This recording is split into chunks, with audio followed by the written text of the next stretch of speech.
All right, guys, it's time for the Next Level Guy Show, a men's interview, interest, and improvement-focused podcast featuring interviews with the greats from all industries to help you better your life. Each week, a new episode features an interview with one of the greats, covering all aspects of their story, from life hacks to tips and protocols that have allowed them to live life on the next level. We then highlight concrete action steps that you can use to improve your life. And now, your host, Ian Dawson Mackay.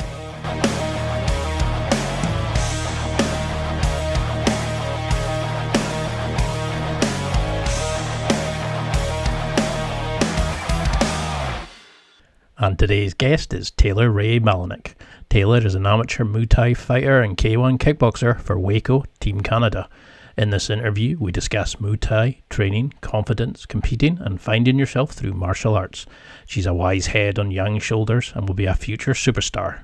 You'll love her refreshing honesty, openness, and outlook on training, martial arts, success, and life. And now, let's get to the interview.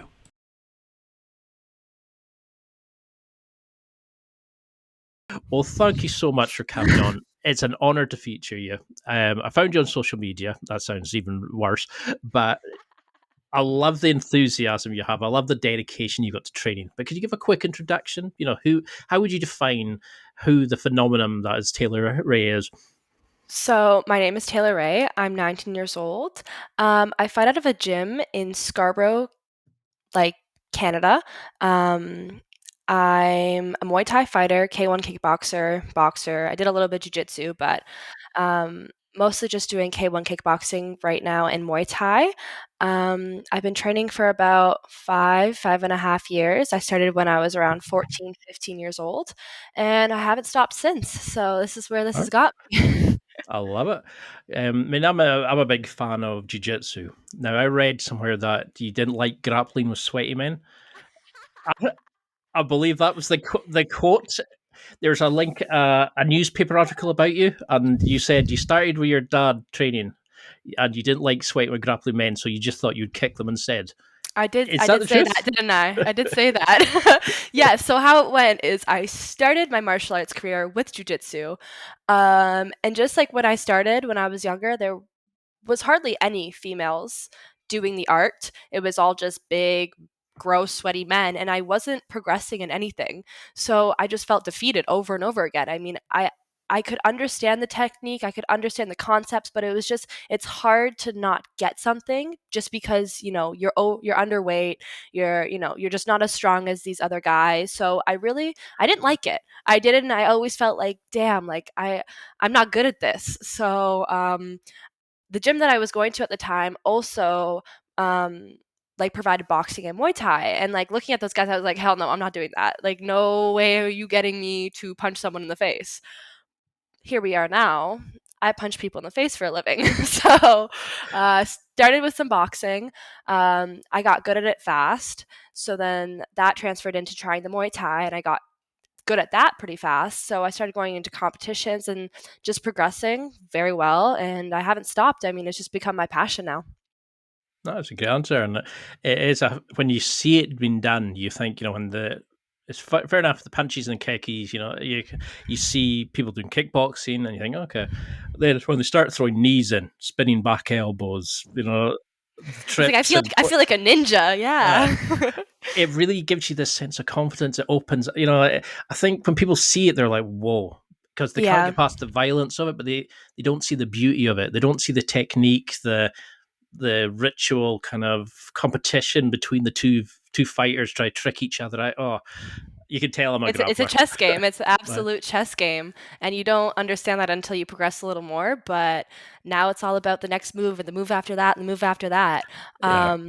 But to begin with, again, there not being so many females, being able to catch on to something or being able to, actually, feel at a level, even with the other guys who are not that great, I could still, throw back and forth, where with the jiu-jitsu, I couldn't. I was too small. I was too fragile. I wasn't as strong. So the boxing and the Muay Thai really just gave me that confidence boost where it was like, okay, I can be good at this. I am good at this. I can go somewhere with this. Because you're certainly going places. You're winning medals, you're beating people left, right, and center. You're winning championships. But for people who don't know the kind of general structure, how do you kind of plan out a Muay Thai, like a general training camp? How much is built on skill development compared to analyzing your footage to work on your strengths and your weaknesses? How much is it on game footage for your opponent? How much is just hitting the pads? How do you work a general camp without a competition at the end? How do you keep your skills in check?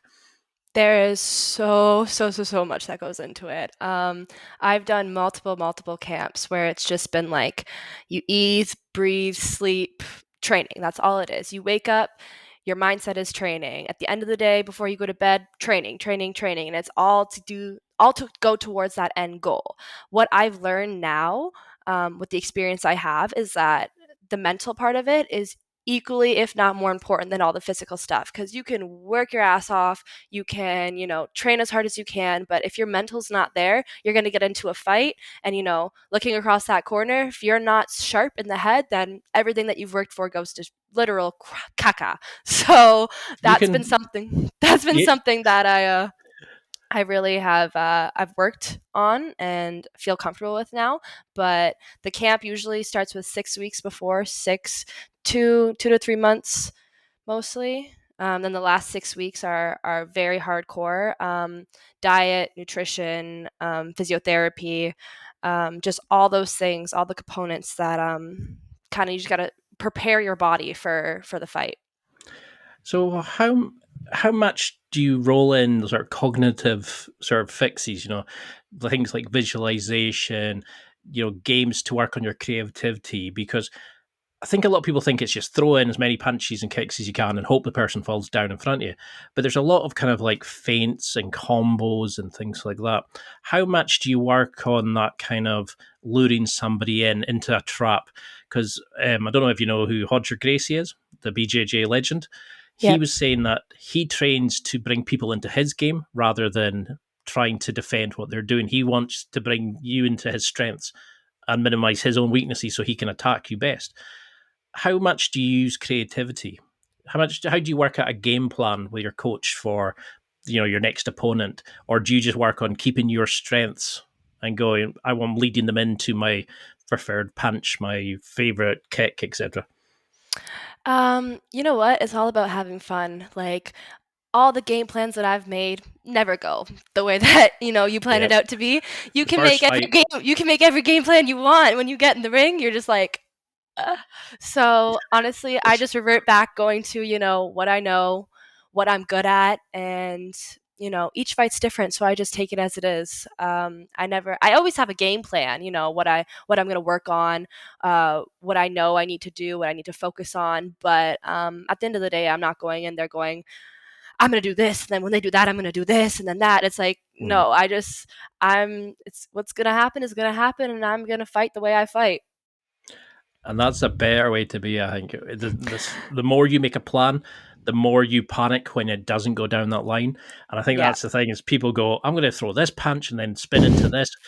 But the second you get punched in the face, you're like, uh-oh, what do I do now? That's what it is. Everyone's got a plan until you get punched in the face. And I mean, props to those guys who have a plan and execute it perfectly. Good for you. That's not me. I can't do that.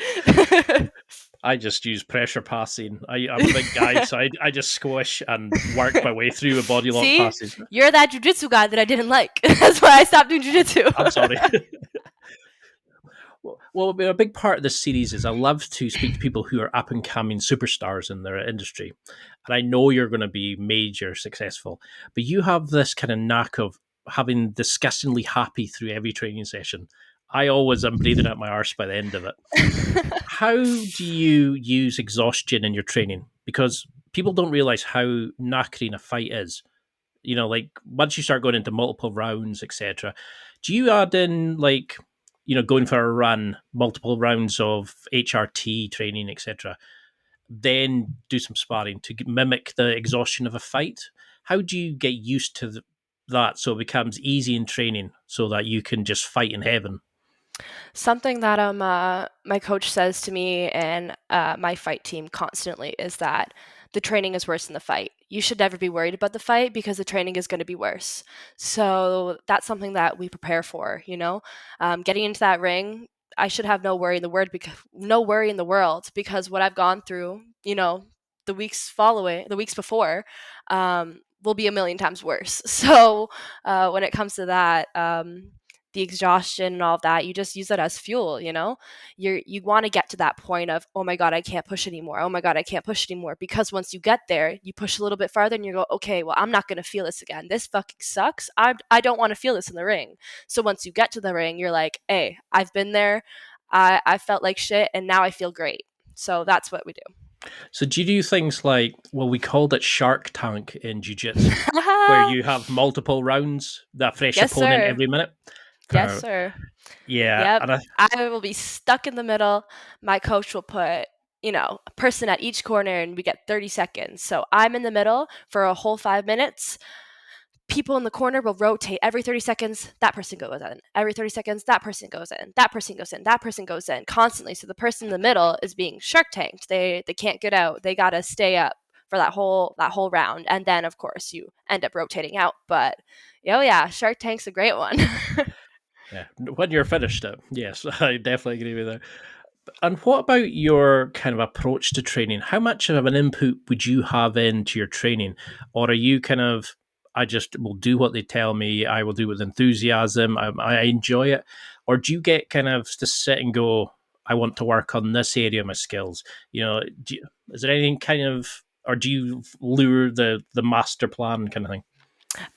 It's definitely a collaborative kind of training.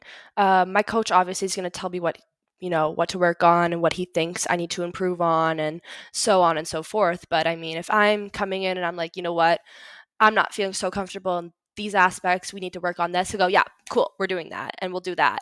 Um, Injuries is a big one for me, where not even like super big injuries, but like little things where it's just like my knuckles will be all busted up, and like if I hit the bag, it'll split open, and I'll be, I can't punch for a couple days just because it's like oozing blood every time I hit. So it's like, okay, now we're doing kicks this week, or we're doing knees, or instead of doing the punching, we're doing elbows. So it's like Yep. back and forth, a lot of collaborative work, and just trying to do what's best for me. And my crew is great for that. You'll be like me, you find bruises everywhere and you have no idea where they come from. It's usually somebody's knee, somebody's toe hitting you in the back of the calf, or it's. I think you get used to it. Your body kind of adapts to it. It almost becomes a sick pleasure that you enjoy. But that kind of leads us on perfectly to another great question area is, has there been something that you've struggled with? Because you have made leaps and bounds in your progress, your skills. You're always getting talked about being a great technician, etc. Has there been an area of your training or your skill set that you've struggled? It could be in the clinch, it could be certain kind of kicks that you've struggled with. How did you overcome something like that? And what did it teach you about what you're capable of, and how to learn well? What advice would you give to somebody in a similar situation? Um, to be completely honest with you, it's never going to stop being a struggle. It's always going to struggle. And I think if you're not struggling, you're not learning. Every single day I go in, there's something that I'm uncomfortable with, or something that, I don't feel super confident doing, I'm struggling with. But at the end of that day, you can go, okay, this is what I struggled with. This is what I need to work on. And, overcoming those things is the beauty of it all. But I think the struggle is part of the process. It's nice to know it never goes away. It doesn't. No, never. So where would you? This is going to sound a bit of a grandiose question, but where are you on the line between confidence and ego, between rage and calmness? Because I found if I'm psyched up for a jiu-jitsu roll, I'm terrible. But if I'm completely relaxed, I'm terrible. I need I need to between that line of complete psycho and complete calmness. I need to be in a healthy middle. How do you approach your fight in your training? Do you find you have to be in a certain mindset? Do you find you have to be enjoying it to really learn and grow as a fighter? Honestly, it is a double-ended sword. It's completely a double-ended sword. I started earlier in my career with, being that aggressive, brawly kind of fighter. And, everyone says, stay calm, stay calm. And you're like, stay calm. Someone's trying to hit me right now. I'm not going to stay calm. Yep. So I struggled a lot, in the beginning of my career trying to find that calmness. And now I'm at a point where I have that calmness and maybe even too calm now, at the end of my fights, I'm the kind of person where I'm like, oh, I always feel like I could have done better. Nothing I do, I'm okay with. I'm like, oh, but I could have done this. Oh, there was an opportunity for that I missed. And it's like, it's just a part of the process. But now I would say I'm at a point where I I try and hold that calmness so much because that's what my goal was. I was like, I need to be calm. I need to be calm. I'm going to see so much more if I'm calm. And now my past few fights, I've noticed I'm like, I'm too calm. I need to step it up. I'm not showing everything I'm capable of because I'm trying to keep that calmness. So when it comes to that, I mean, again, it's just a learning curve. Yeah, I'm always going to have to, go back and forth, pull the strings until I find that middle. And that's just going to come with experience, I think. It's like you're saying, it's a very double-edged sword. It's that kind of, if I lean back too far this way, it's like my mind comes out. If I go too far that way and try to chase the fight, I'm going to lead myself open to getting hit in a certain way. And I found that in jiu-jitsu. The more you chased a win, the farther it got away from you. Mm-hmm. So on the flip side of that, is that the kind of the best advice a coach has given you, do you think, to relax but not completely relax? Or has there been something they've said to you that's allowed you to speed up your training or become a better fighter or to be more mentally prepared for your fight? Or, what has there been something a coach has given you that's really helped your game in some way? Um, I would just say the biggest, I guess, pro that my crew has given me and my team specifically is just that mental toughness. And that's what it comes down to. No matter what you do, you can go run for, 4 hours, but if you don't have that mental toughness, then, you've already lost the fight. It's almost like you're fighting yourself pretty much. If you already believe that you've lost, then you're never going to win. So something that we really work on is persevering, not giving up, and again, making the worst of it in the training so that when we get to these events, we get to these, title fights, we get to these big shows, it's like you've gone through the worst, now just do what you love. It comes down to doing what we love. And I feel horrible for, athletes. And, I've been even there. I think every athlete has where, they're just like, shit, this sucks. Like, I don't like getting hit in the face. Like, this shit hurts all the damn time. But it really comes down to, hey, this is my passion. This is what I love to do. And if I don't love to do it, why am I doing it? Right? Well, it sounds like he's also created because when you look in your social media, you always are having a laugh with your teammates. Everybody's smiling, everybody's having a laugh and playing jokes on each other.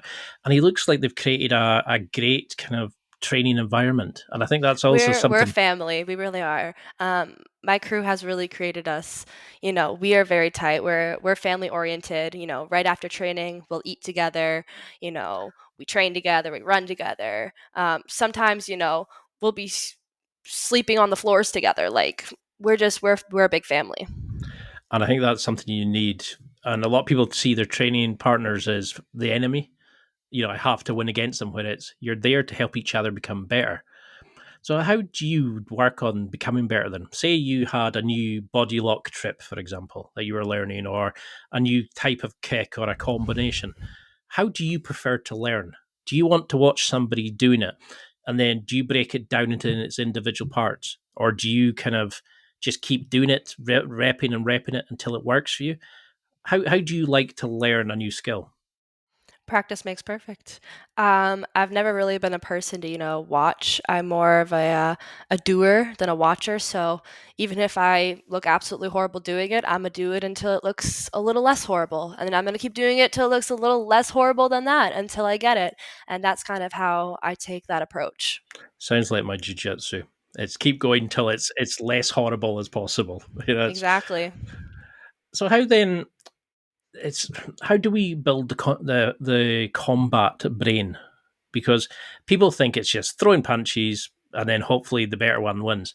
But there's all these like little nuances, it's like the duck of the shoulder, it's knowing when you can spot the opponent putting too much weight on the back foot, so you know that you can lead them into an outside right hook or whatever it is. How do you build that? Is it just round after round and just getting used to all these little things that you notice opponent's going to do, so you can bring this technique in or to lead them in, if that makes sense? How do you become an experienced fighter? Do you think, is it just round after round putting yourself in these situations?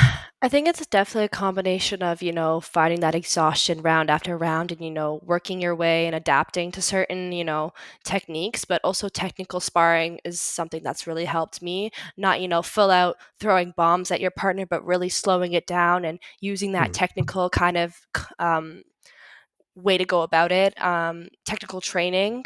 But it really comes down to like distance, speed, agility, power. Just like you said, it's the game of inches. So really, practice makes perfect. You're only going to get better by continuing to do it, and I think that's just what makes a great athlete is someone who just never gives up, someone who's determined, and someone who's going to keep going at it until they get what they're looking for. No, it's a good answer. And do you work on like situational sparring? Do you do ones where somebody's got you in a clinch, you have to like break out of it and throw an elbow, and you rep that till it works?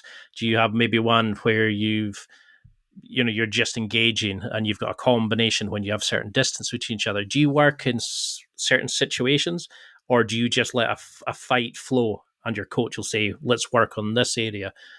Because, like in jiu-jitsu, for example, we'll work in bottom with somebody on top of you in side control. So you have to escape, then attack. Then you might do close guard and you have to escape and attack. Then you reverse the roles. Do you do similar in Muay Thai? Something a little similar.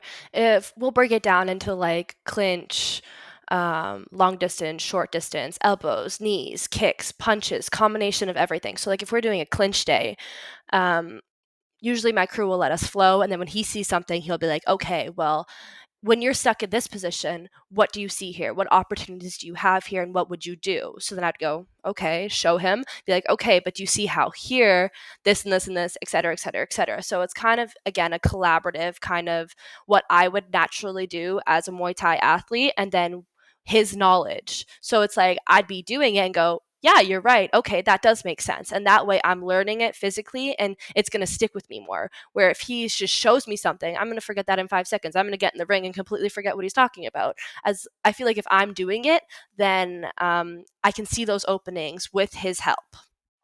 I love that. I love that he leads you into it. He doesn't just tell you, he lets you kind of piece that transition, that chain together. That's a great coach. Somebody Yeah. that he doesn't just tell you what to do, he leads you to making it. It's like a video game, isn't it? As you discover more, the map opens up and you say, so if I do that, then that happens. That is a great way of coaching. So as you've started climbing the ladder, people see this as kind of like, I just need to win fights. How do you go between how do you realize it's going to take a while and not burn yourself out? How do you keep enjoying this day in, day out? Like, how do you set goals for yourself in terms of, say, 6 months to a year to 5 years? Are you thinking championships in 5 years, or are you thinking every fight I'll just take this one fight after another? How far ahead are you looking? So the way I've kind of always taken this is that I'm going to do it until I don't love to do it anymore. Just because I've been in this, I feel not even that long. Honestly, I haven't been in the game that long. I mean, 5 years is not that long, but from what I've experienced personally, I've seen a lot of athletes, be burnt out and only be doing it because it's the only thing they know how to do. Um, but right now, I love it. And until I don't love it, I'll be doing it. It just comes to that day where, I might wake up and say, you know what, this is not what I'm into anymore. But if I'm naturally and organically growing into, climbing the ladder and continuing to win and continuing to feel good about myself doing this, I mean, it's great for my mental, physical, emotional health in general. So as long as I'm happy doing it, I'm going to keep going, and I'm not going to stop. No, you have a beautiful outlook on this, because I think too many people are chasing riches and success, and you're just enjoying it. Yeah. So when you've lost a fight, or you've had a shitty training session, or just a bad day, because you seem very happy and very positive about life, how do you reset? How do you recalibrate and go again? Because you seem to just take everything in your stride. But when you are really annoyed, when you're pissed off, when a sweaty host is asking you questions, how do you get back into that Taylor mode of having fun, coming in with a smile? It happens. I mean, it happens to everyone. And what I do is, you just got to take a step back, evaluate, and sometimes, a break is what you need. I've, multiple times just be like, you know what, I need a couple days. I'm frustrated with something. I'm not getting something, or, I've just been doing too much.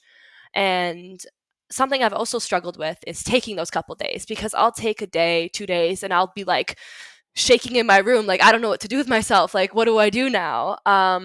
But that's another thing that is hard for high performance athletes, is being comfortable with not training, right? Because we're programmed to train, train, train, train, train, and when we're not training we feel guilty. So now I've come to a point in my career where I feel guilty when I'm not training, and I'm like, that doesn't make sense, like chill. So it's a lot of just, again, mental strength, mental reminding yourself that it's okay to take a break, it's okay to reevaluate, it's okay. And it's so freaking hard. It is hard, but I mean, it's all part of the process.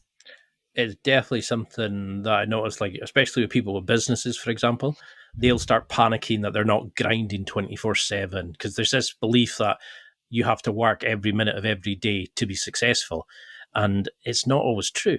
You need your relaxation, you need your recovery, you need your fun away from things, just to get that mind reset, to get the willpower again. Do you find then that you've talked about therapy on your social media? I've used cognitive behavior therapy. I've looked into neuro linguistic programming, these sorts of things.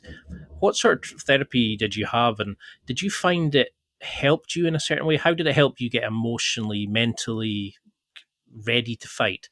Is that what they kind of helped you with, just being able to step away from the fighting to be Yeah, yourself? absolutely. And sometimes you need that, right? I think that communication is the best form of, medicine. So, when you verbally put that out there, and then, if you're receiving some kind of like response, you're going, oh, okay, maybe I didn't think about it that way. I'm not everyone, but it's easy to think the way you think, and not kind of go around that. And I kind of like to get other sources, other opinions. So um, it's really helpful to just sit down, put out your thoughts, and go, okay, this is what's happening. This is what I need to do. Is there something I'm missing? So sports therapy has really helped me with that. I mean, this is an intense game. I mean, there's so many worries in the world. It's like, okay, this is a big fight. Could this be my last fight? You hear of all these horror stories. It's like, oh my God, career ending fights. It's like, it's a big thing. And I've come to a point where it's like, I'm not fighting inexperienced people anymore. I'm fighting women with the same experience level as me, and that can be scary. So the mental game is definitely something you have to have 100% on point. And if you don't, then again, you need to take that step back and go, okay, what am I lacking? What do I need to do more of? What do I need to do less of? And how do I get back to that sharpness? Because you need to be sharp in this game. I love how your outlook, you're down to earth. You understand this. You understand your limitations, what you need to work on. You're really young to have this kind of understanding. A lot of people come in, it's the ego, it's like, I'm the best, I can do this, like the Gordon Ryan approach. Whereas you seem to understand and have a very level headed approach. It's really nice to see. And You know, you're I've badass. never, I've never, that's the one thing that, and I see it all the time. I mean, being in the martial arts game, you just see the guys are like, I'm going here, I'm the best, I'm this. And I'm just like, oh my, sir, sir, relax, just chill. It's it's, it's, it's definitely something. And I mean, I've always said that I know I'm not the best. There's always going to be someone somewhere in the world that's maybe not on the platform, but somewhere working harder, someone who has, less, someone who has, less things to lose. So it's like at the end of the day, um yeah, you just gotta do it because you love it. And that's where I think confidence is definitely, you need the confidence, but there's a difference between confidence and, cocky, right? You have to find that in between, because once you're too cocky, it's like, okay, no one wants to be friends with you. No one wants to help you. No one wants to be your training partner, because you have someone who wants to hurt you, wants to be better than you, is putting you down. It's like, that's not the kind of person you want to be, training with. That's not how you're going to learn or grow. And that person's not learning or growing either, because they got this tunnel vision mindset of, I'm the best, no one's going to beat me, that's it, period. And people like Conor McGregor and these big people who have that mindset, it's great for them, but that's because they are the greatest. These amateur athletes that just have that ego, it's the ego kills. It really does. It's okay to have confidence, and confidence is also key in this game, but you gotta know the fine line between confidence and cocky. Yeah, and I think that's the thing, is it's also the more you play with ego, the more a defeat or a bad loss could really destroy you. But at least if you have that fine line between them, you come back and it's kind of, well, I know my limitations, I know what I need to work on, I know I made a mistake, and it's refreshing to see somebody like you who's kind of like, I'll do this till I stop enjoying it. I'm doing this. I will work on my game. I'll speak to my coach. We are family. I've been in gyms where everybody's out to kill each other. It's all about. It's horrible. What's the fun in that? Why are you doing it at that point? Because I know that you ain't getting paid to do it. Not an amateur, you ain't. So Oh, yes. until you sign that contract with the UFC or Bellator or the One Muay Thai Championship, what do you have to prove? Everyone's growing in this game. Why do you think you're better than anyone else? We're all here, to be better athletes. Because that's what I love about like jiu-jitsu, for example. It's all about people all learning together and kind of developing the skills, but you also get the self-development, but you get the confidence and stuff like that. And you can always pick out those people who are in it for the wrong reason. And I'm assuming you can probably get that in Muay Thai as well. The people who are there because they like hurting people. I think it's not just in martial arts, it's everywhere. Every sport, every, organization, even in like the workplace, there's those people that are there for the wrong reason. And, those are just your energy suckers, right? You just gotta let them do that.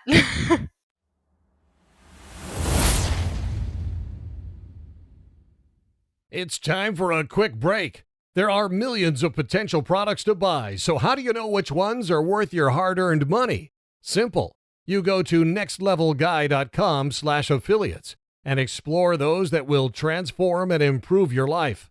You'll find deals, listener exclusives, and special offers with some great companies. Recommendations are 100% honest and only on items Ian has tried or believes in. The companies showcased will make you a better man in all areas of your life. Simply go to nextlevelguy.com/affiliates and level up.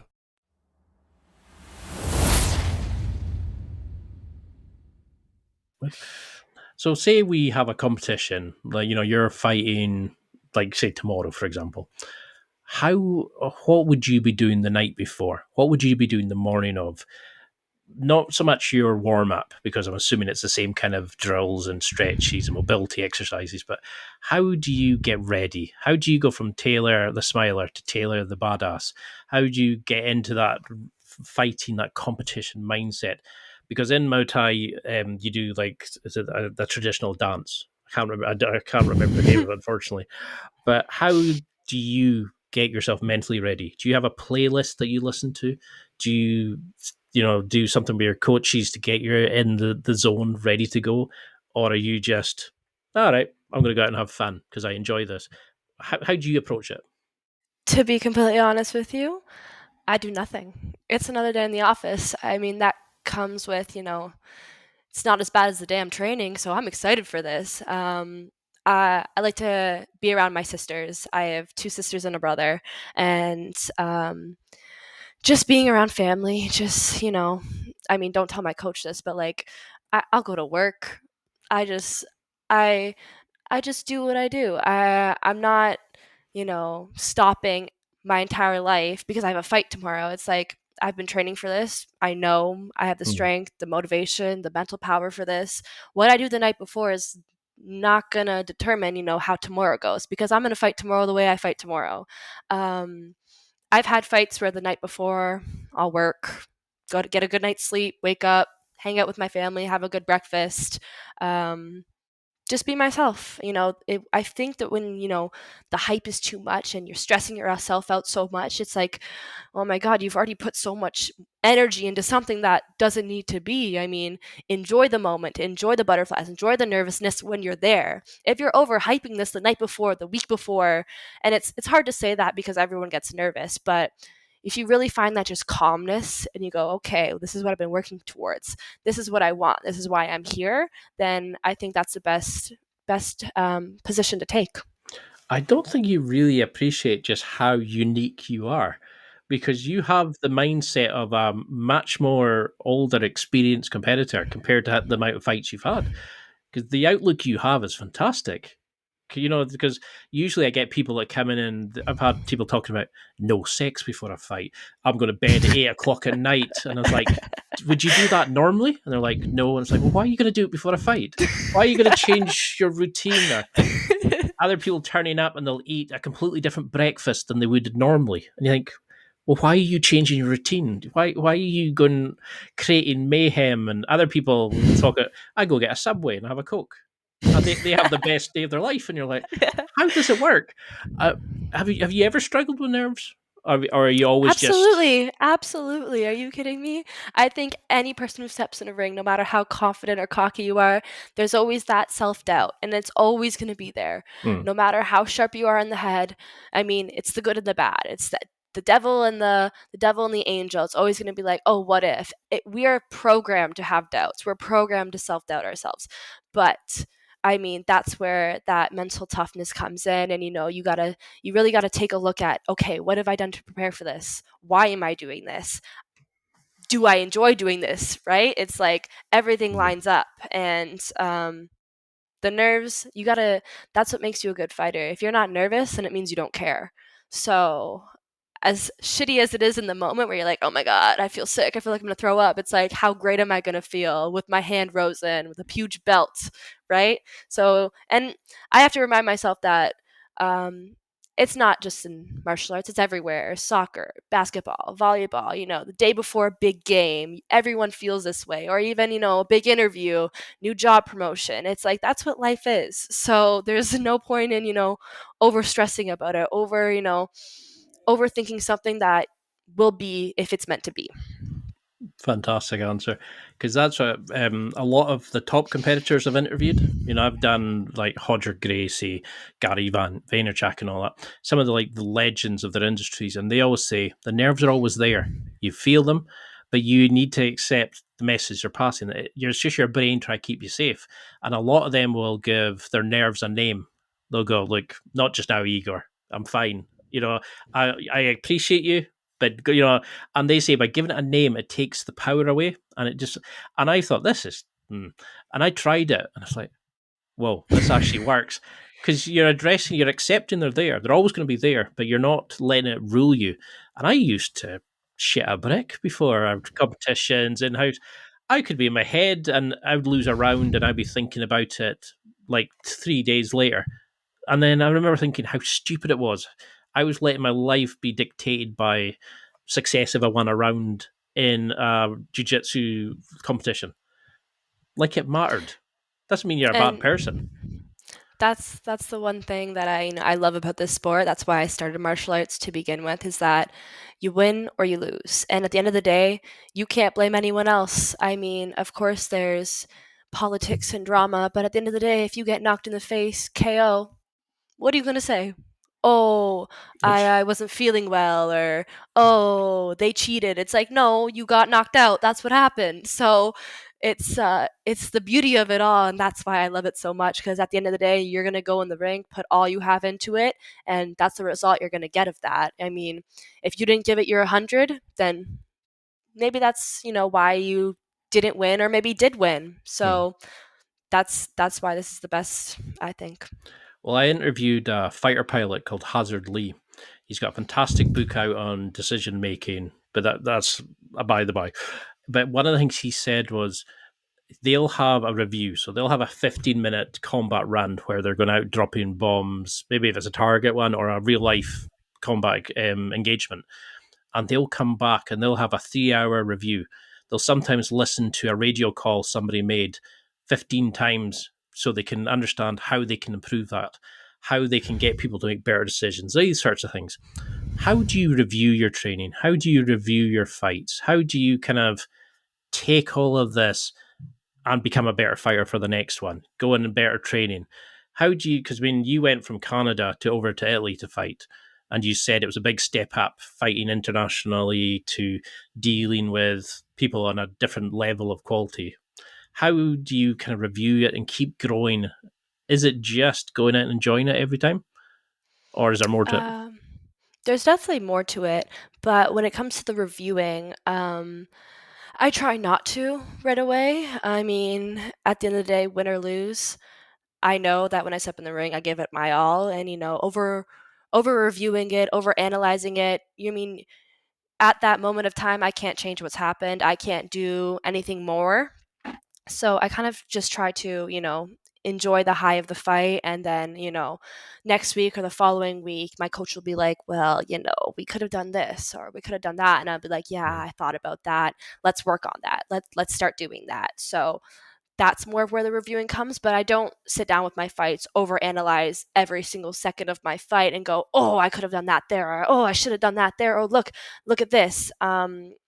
It's more, again, like of a collaborative approach to it with my crew, and we just go, you know what, the first round was good, second round was perfect, third round, we could have done this better, or we could have done that better, so let's just work on that. Let's focus on that now.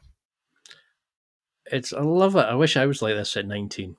I had my head up my arse. That's a very Scottish phrase, but I mean, I just love your approach to this. That you're learning the true martial arts at a young age. I think it took me a while to go back, and we were taught to be you should be the best. You should throw a mate under the bus to get that job. You should be the best of your industry and all. I think that's the sad thing is like martial arts takes all this sort of hungry for money and all that and just teaches you to be a better person. And I think that's a great thing about doing martial arts. How would you advise somebody new to going into Muay Thai? They can be a fat, sweaty old guy. They can be a young girl. They could be a young boy. Whatever it is, how would you want them to approach Muay Thai to get the most from it? Do you think? I think Just just uh, smile on your face there's like there's you just enjoy it. it's hard to say that because I know that not everyone can do that, but you got to want to enjoy it, right? I mean, I think it's very, very intimidating. It's a very intimidating sport. And I know a lot of my friends, my female friends, are like, "Oh, I could never do that. I could never hit someone." So it's like a lot of people already have that mindset that they could never. So if someone was willing to and able to and really wanted the drive to, then I would just, advise them to enjoy it, take it for what it is, and really just enjoy that. The experience, it's an experience. You got to enjoy the experience. And that's it's like you were saying earlier. You have to ask yourself, are you enjoying it? If not, Mhm. there's plenty of other things you can be doing. And I think Yeah. too many people are doing something because they think like the influencer, the OnlyFans, whatever, a lot of people are saying, oh, it's easy money. But you have to really, if you're not enjoying a hobby or a side hustle, don't do it. I never thought I'd be mentioning OnlyFans. So because I think that's the problem is people they're chasing the easy buck. Everybody assumes that they can do affiliate marketing and they're going to make 100,000 a month. And they're going to live on it's never that easy because there's so much competition. But if you enjoy something, and go into it, even if you get no money out of it, no fame out of it, you're still winning because you're learning a new skill, you're gaining the confidence, you're growing as a person. What do you want the evolution of your brand to be then? You're going phenomenally. You're winning championships. You're loving the sport. You seem to be doing an amazing job at it.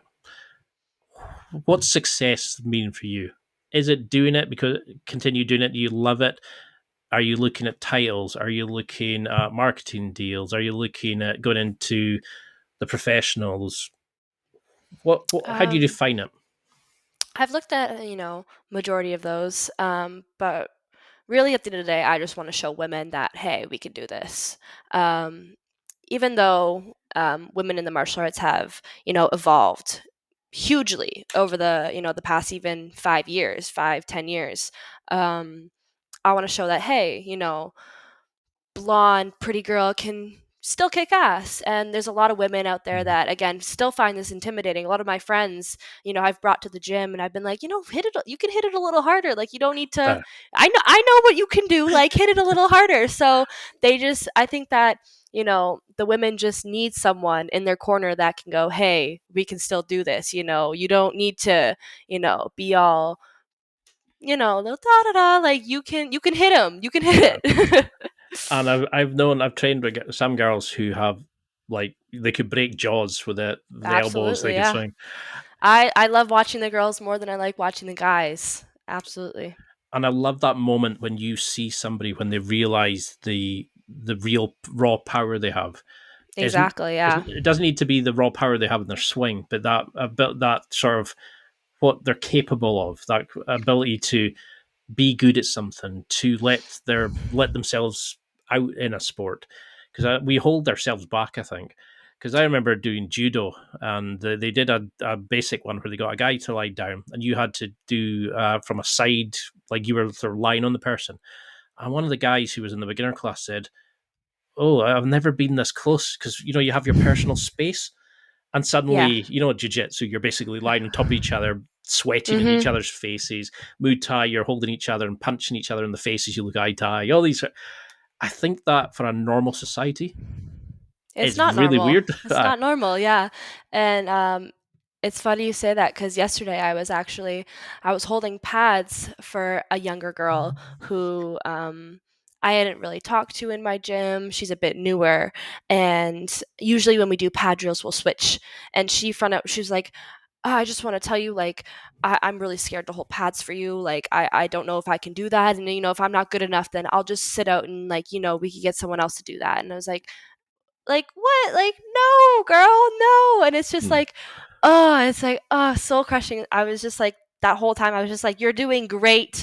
Like, you look good. You just got to be confident. You got to breathe. You got to get through it." Because I could tell she was like, as she was doing the combo, she was kind of holding her breath. And I think that's a common mistake that a lot of beginners make. It's like they want to get the combo through, but they're not breathing entirely. And I mean, that was hard for me too at the beginning because if you're not used to it, it's silly to make those grunts and those noises like the hush, hush, hush, hush. Like, you don't want no. to sound like that in the middle of a gym. But I was trying to explain to her, I was like, you gotta breathe, do your combo and we'll breathe together. So she did the combo and we were like, and she did it again. And of course she felt silly to begin with, but I mean, I could tell she wasn't as tired. She wasn't, I could see the paleness in her. Like, you could tell she was more confident doing that, and she was more confident that we were doing it together. So that was something that was awesome. I love that. I love that moment when you see that sparkle, that moment of Mhm. you've opened up a new way of thinking for somebody who then takes it into their job, is maybe more open in a relationship, they're more forward to their boss, or it's you see them growing as a person, that confidence coming. It is amazing, and the fact that you're giving that to training partners, and you're not just like, look, I've got a competition, just hold the pads. That you're actually helping them along shows a lot about your character as well. So how do you then be tailored away from this? What I call it recovery protocols. It's like, people are talking about hot baths with magnesium added into it. I have blackout curtains. I have like a certain diet that I make. I have my cheat meals and a Saturday, whatever it is. But how do you just be a normal person and not get too wrapped up in this? how do you have time for friends? I don't know if you're dating. How do you maintain a relationship away from this without letting your training overcome your life? How do you keep that balance and be a normal girl, woman at the same time?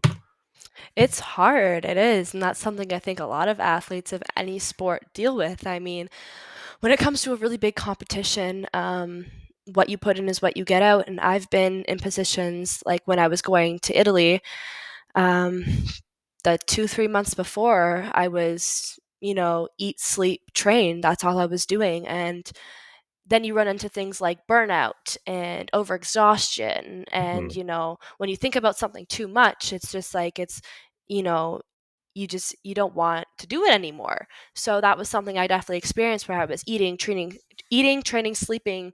That was just my life for close to 3 months. And going up to Italy, um, it was an experience. Yeah, it was definitely something, but I mean, I got the outcome of what I put in. But again, at that point I needed to step back and talk about it because I was like, okay, hey, this is what I'm feeling. I've just been doing this. I have no social life. I have, all my friends, I haven't seen them. I have no, normal connections that a normal 17, 18-year-old girl would have. But again, you get what you put in. So I got the result of what I put in. Um, Now coming up to Africa, I leave for Africa in 2 days, and training twice a day, my diet, everything's an account of the result I want or I see getting in Africa. So when it comes to friends, relationships, family, even, um, the balance is the balance is always going to be pulling on both ends of the string, because if you have a goal and you know the steps to that goal, then your family, your relationship, and your friends aren't going to be a priority right then and there, at least. So the way I kind of deal with it is I am, again, using therapy is a great way to do it. Writing things out, journaling, manifestations, just putting your thoughts out, visualizing it, seeing it, so you can go, hey, okay, I'm doing this as a result of this, and then I'll get back to this. So it's really just a balance of that. And I was watching the McGregor put out a documentary on Netflix, and I think it was the fourth or fifth episode I was watching yesterday, and they were talking about how McGregor wasn't seeing his family. He went away from his family for this camp, and that's going to bring out the anger in him, right? And I agree with that, because if I'm working so hard towards something and I don't have those social cues I was having before, I can't see my friends, I can't see my family as much. That drive is going to push me to be even more successful, so that when I come back and go, this is what I did it for. I did it for my family. I did it for my relationship. I did it for my friends. I'm coming back to that. So I thought that was something super relatable and super just honest of him, to take away from his wife and his kids and really just focus on this to meet his goal, and then go back to it, go back to life, because you got to go back to life at some point. No, that's true. I love that. And I love that if you're open and honest with a friend and say, look, I'm focusing on this. I've got this competition coming up. I'm not ignoring you, but I need to be focused on this. How about we go and grab a coffee when I come back? Most Yeah. people are fine with that. It's just that moment of when you don't speak to anybody and then you come back. I have a friend who every time he's in a relationship, you don't see him for 6 months till they break Of up, course. and then they come back and suddenly he wants to be your friend. And you're like, yeah, come on. You're like, really, dude? Really? Yeah. But that's just a guy thing, I think. Yeah. It's not just a guy thing. It happens, I think, anyone, any gender, it happens to everyone. I mean, someone gets into a relationship, you don't see them forever. But I think it comes down to your support system. Who are the people you have in your corner? Who are the people that support you? Because at the end of the day, someone who supports you is going to understand that. They're going to go, yeah, you need to focus on this right now. That's your goal. This is how close it is. You need to take this time to focus on that. So again, having the right people on your side, the right people support you, it really makes a difference. And how do you find this where you're marketing yourself? You're trying to raise money to go and, to get support. Because as an amateur athlete, you don't always get the governing body support, funds for hotels, accommodation, flights, all the stuff you need to live, like food and, all the I not the fun have stuff. never gotten any of that from any sanctioning body, and not just me, any athlete, especially in the amateur It's a K1 joke, isn't it? K1 kickboxing or Muay Thai.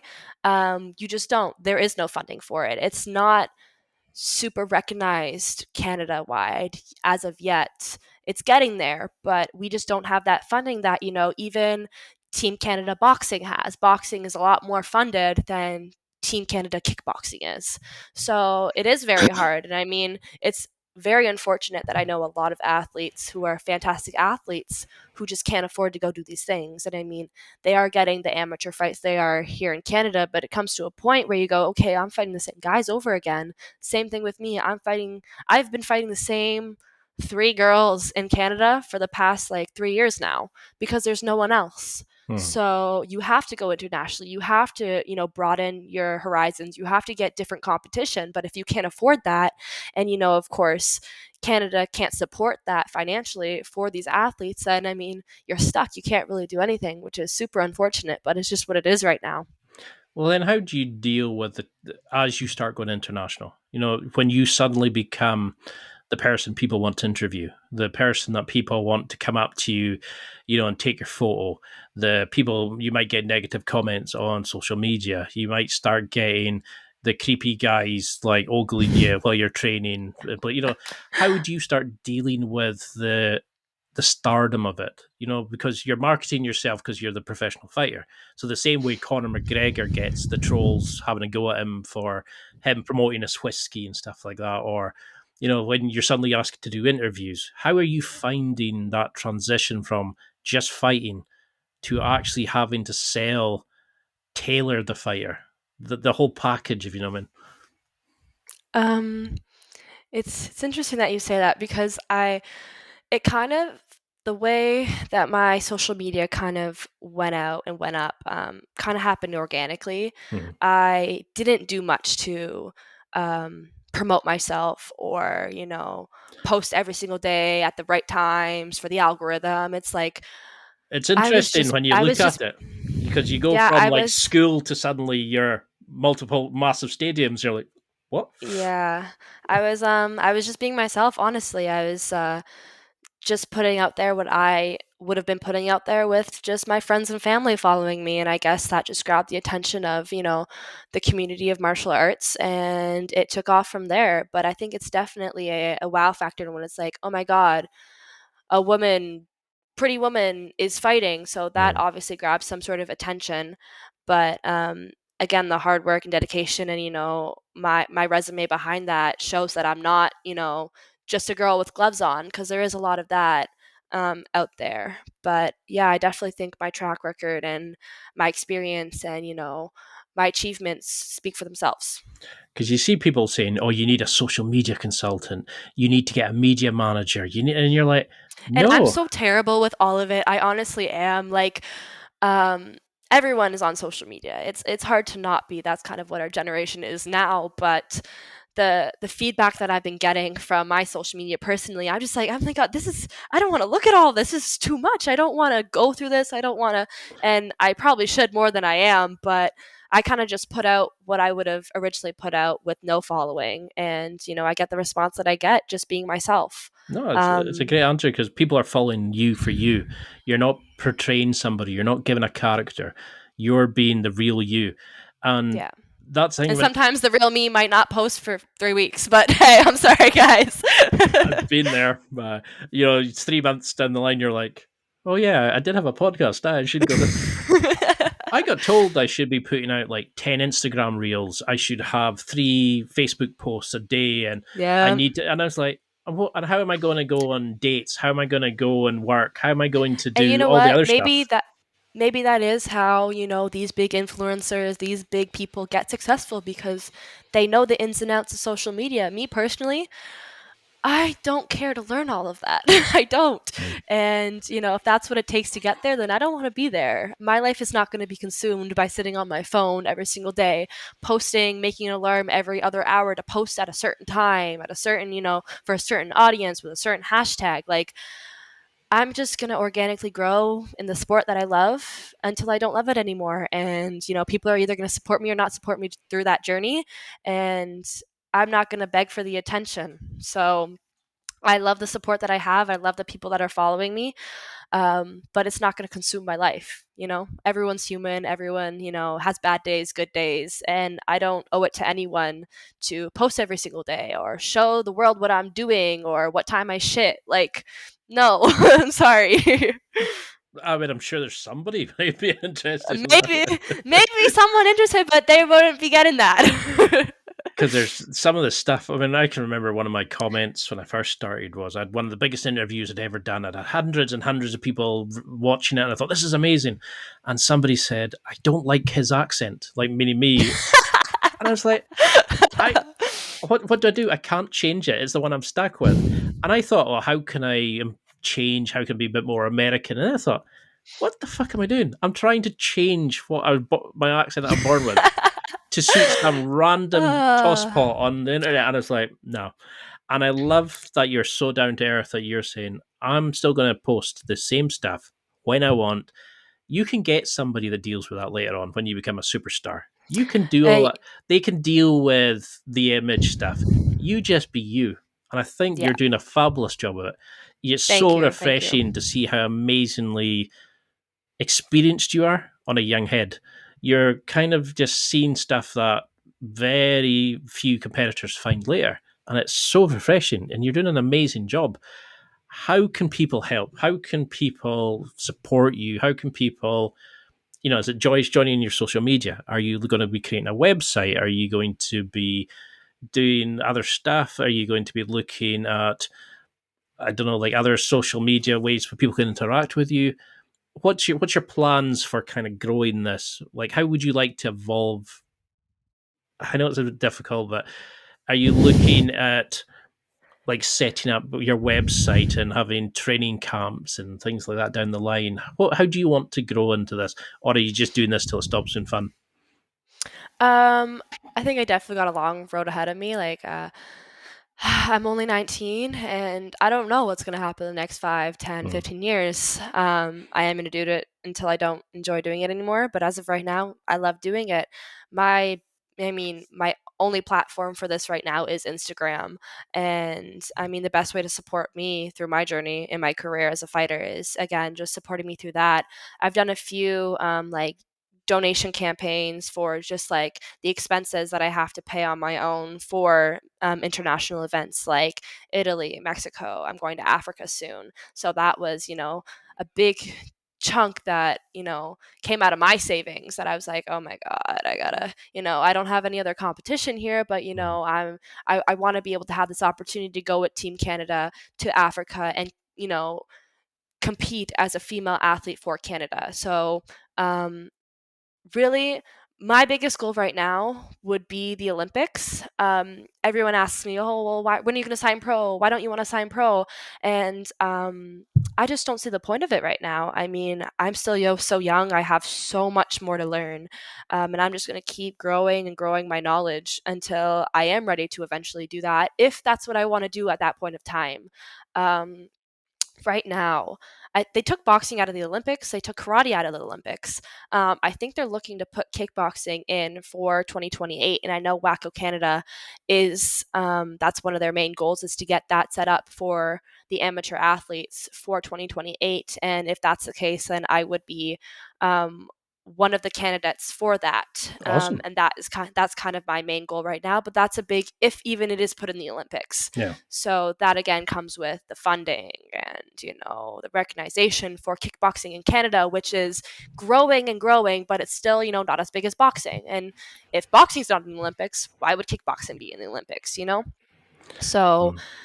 Just taking it a day at a time. And when it comes to just supporting me in my journey, my Instagram or my GoFundMe's, that really helps. And, the donations that I get from that go straight to, travel expenses, airfare, hotels, just the things that, I mean, are incredibly expensive for me as an athlete to, go compete out of country and get the experience I need to grow.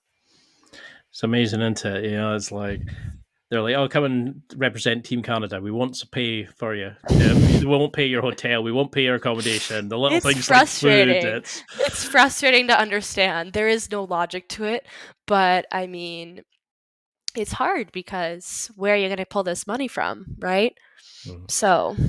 Well, that's the thing. And I think that's the sad thing, is it holds back a lot of fighters who could go and grow. It holds back so many. And I mean, I'm lucky that, I can even afford to do these things. Of course, with the help of like the GoFundMes and the support I have from my fight community and the people that want to see me succeed. But I know so many athletes that deserve to be on an international level, that deserve to be on Team Canada, and just aren't because, it's hard. Life is expensive.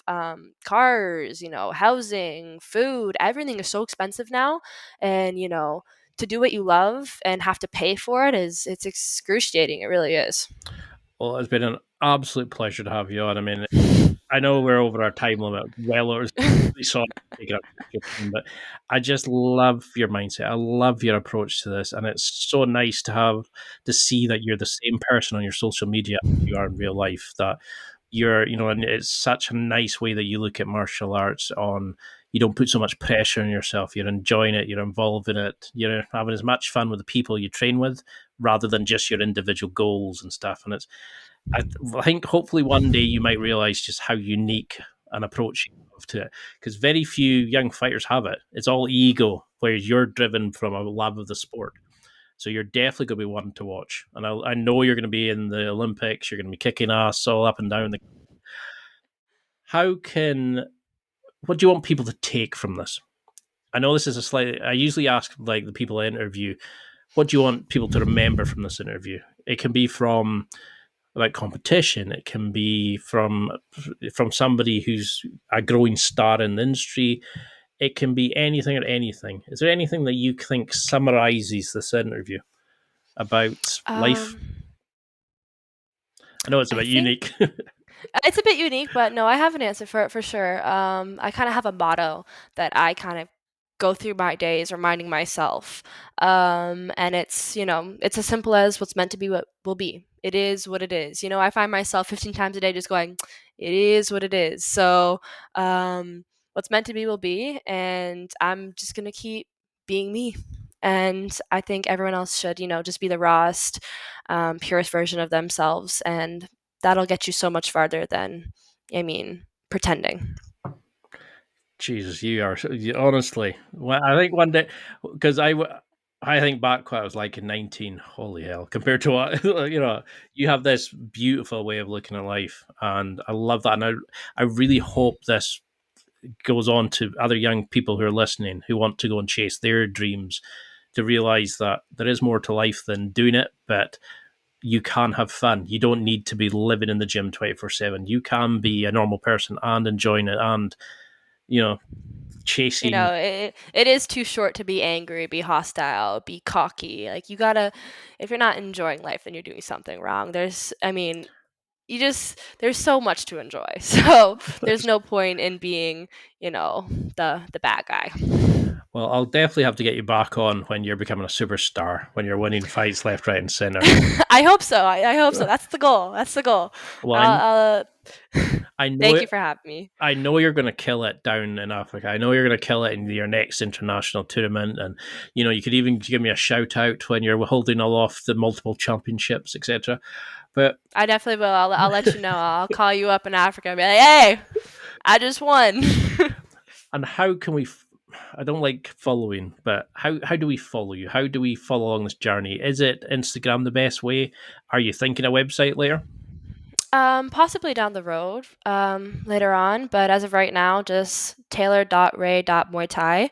That's the best way to support me and follow me along the journey. I'll post eventually. I do post. It takes a couple days. I'll get there. I do post, but just know that the real hard work is in the gym. I'm not always on my phone.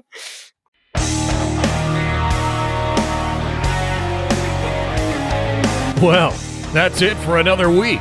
And thank you for listening. It's now time to take what you've learned and use it to develop and enhance your life with the key points mentioned. Listen, try it, embrace it, use it, and crush it. Now's your time to hit that next level in your life. If you liked this episode, then please leave a comment on the show notes or a review of the show on your podcast platform. Everything helps evolve the show. Until next week, keep seeking the next level in your life.